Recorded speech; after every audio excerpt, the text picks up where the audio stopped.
बिस्मिल्लाहिर्रहमानिर्रहीम। आज हम जो गाइडलाइन पढ़ने लगे हैं ना, ये है management of the breech presentation और ये गाइडलाइन नंबर है 20B। ठीक है, इसकी मैं आपके साथ एग्जैक्टिव समरी शेयर करूँगी और जो मेन इसकी अंदर एक्सप्लेनेशन वगैरह है वो आप लोग खुद भी पढ़ सकते हैं। बाकी मैंने काफ़ी हद तक ये पढ़ी भी हुई हैं और मैं आपको ना एग्जैक्टिव समरी के दौरान भी इसकी काफ़ी जो एक्सप्लेनेशन है उसके बारे में भी गाइड कर दूँगी। चलिए हम स्टार्ट करते हैं। सबसे पहले वो कह रहे हैं कि what information should be given to the woman with breech presentation at the term. तो आपने उसको क्या इन्फॉर्मेशन देनी है, तो आपने उसको ना ईसीवी ऑफ़र करनी है। ठीक है, अगर कोई एब्सोल्यूट कॉन्ट्राइंडिकेशन नहीं है, ठीक है, लेकिन अगर वो ईसीवी अनसक्सेसफुल है या वो पेशेंट डिक्लाइन करती है तो फिर आपने उसको ना risk and benefit of the planned vaginal breech delivery versus C section उसको ज़रूर बता देने हैं। ठीक है, नेक्स्ट क्वेश्चन पूछ रहे हैं कि what information about the baby should be given to the woman breech presentation at the term. Information आपने क्या देनी है, तो आपने वुमेन को बता देना कि जो प्लान सी सेक्शन है ना उसके साथ स्मॉल रिडक्शन हो जाती है पेरीनेटल मोर्टेलिटी की। ठीक है, वो किस तरह रिड्यूस होती है, 3 फैक्टर उसमें इन्वॉल्व होते हैं। एक तो आप जो है वो 39 वीक स्टील बर्थ का रिस्क बढ़ जाता है ब्रीच में, तो आप वो सी सेक्शन के थ्रू रिड्यूस कर सकते हैं। ठीक है, दूसरा इंटरबॉटम रिस्क भी कम हो जाते हैं और तीसरी चीज़ ये है कि जो it self breach vaginal birth के साथ रिस्क है ना वो भी कम हो जाते हैं। ठीक है, नेक्स्ट आपने पेशेंट को ये भी बता देना है कि जो पेरीनेटल मोर्टेलिटी है ना वो 0.5/1000 है in case of C section और 2/1000 है प्लान्ड विजाइनल ब्रीच बर्थ के साथ और 1/1000 है प्लान्ड कफेलिक बर्थ के साथ। ठीक है, और वो कह रहे हैं कि selection of the appropriate pregnancy और स्किल्ड इंटरपार्टम केयर जो है ना ये अलाउ करती है कि आप प्लान्ड विजाइनल डिलीवरी ना सेफली करवा सको। ठीक है, नेक्स्ट है कि जो प्लान्ड विजाइनल ब्रीच डिलीवरी है ना उसके साथ जो है ना स्मॉल लो एबगार्ड स्कोर होता है और इसके अलावा शॉर्ट टर्म कॉम्प्लिकेशन होती है, लेकिन इसके साथ लॉन्ग टर्म कॉम्प्लिकेशन कोई नहीं होती। ठीक है, तो क्लिनिशियन को ना वुमेन को काउंसल कर देना है अनबाइस वे में एब्सोल्यूट और रिलेटिव कॉन्ट्राइंड रिस्क के बारे में। ठीक है, तो नेक्स्ट जो इमीडिएट और फ्यूचर हेल्थ के बारे में पेशेंट को क्या बताना है, उसको आपने ये बताना है कि जो प्लान्ड सी सेक्शन है ना उसके साथ स्मॉल इंक्रीज रिस्क है इमीडिएट कॉम्प्लिकेशन का। इसके अलावा जो मटर्नल कॉम्प्लिकेशन है ना वो सक्सेसफुल विजाइनल बर्थ के साथ जो है वो कम है, अलबत्ता जो है प्लान्ड सी सेक्शन है उसके साथ हायर है।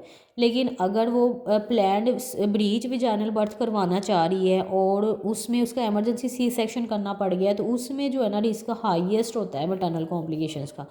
गाइडलाइन के अंदर लिखा हुआ है कि 26 से लेके 45% तक अप्रॉक्सीमेटली 40% रिस्क होता है। ठीक है, तो नेक्स्ट आ जाता है जो फ्यूचर कॉम्प्लिकेशन है ना सी सेक्शन के साथ, वो रिपीट सी सेक्शन का रिस्क है और इसके अलावा जो है ना इन्वेसिव प्लेसेंटा का रिस्क है।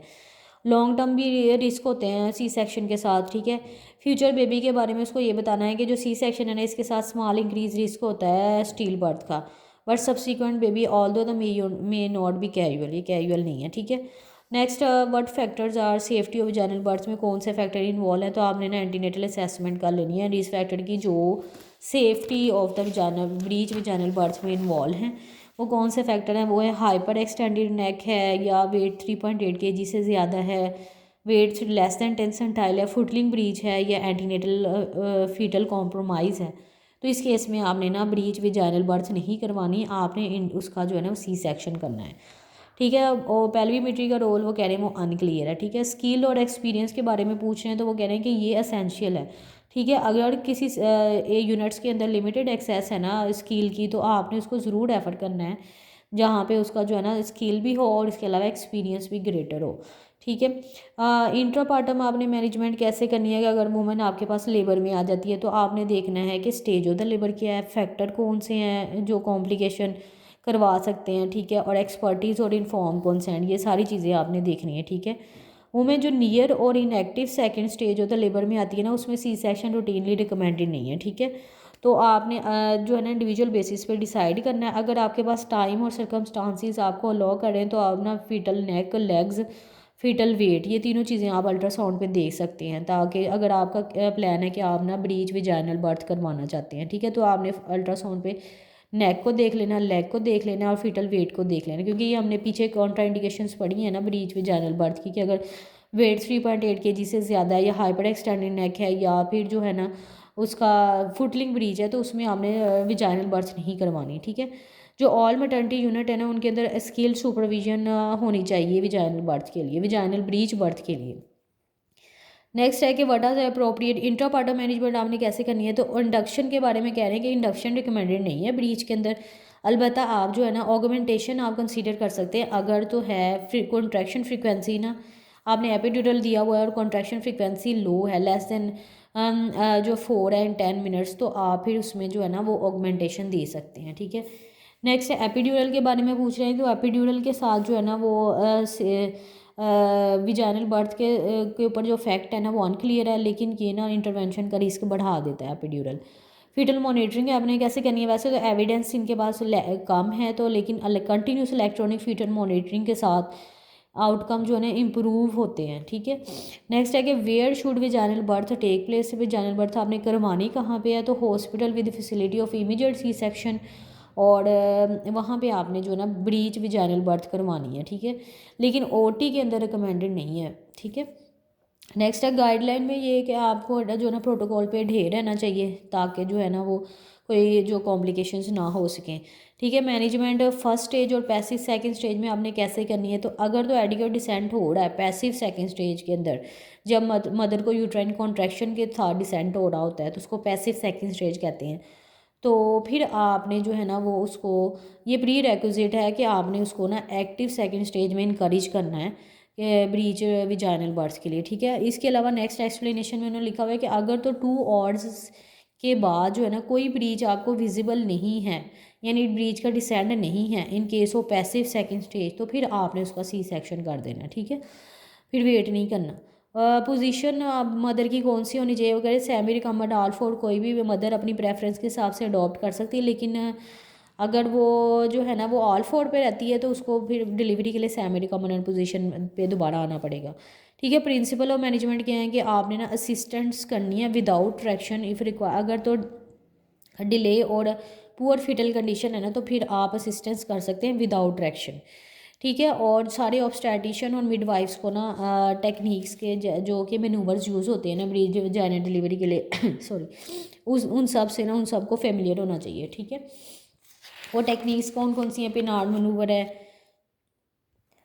हाँ जी, 2 टेक्निक कौन सी हैं वो है, अगर तो आपने वो लेग्स को डिलीवर करवाना है तो उसके लिए पेनार्ड मनूवर है। उसके बाद अगर आर्म्स को डिलीवर कराना है तो उसके लिए लॉक सेट मनूवर है।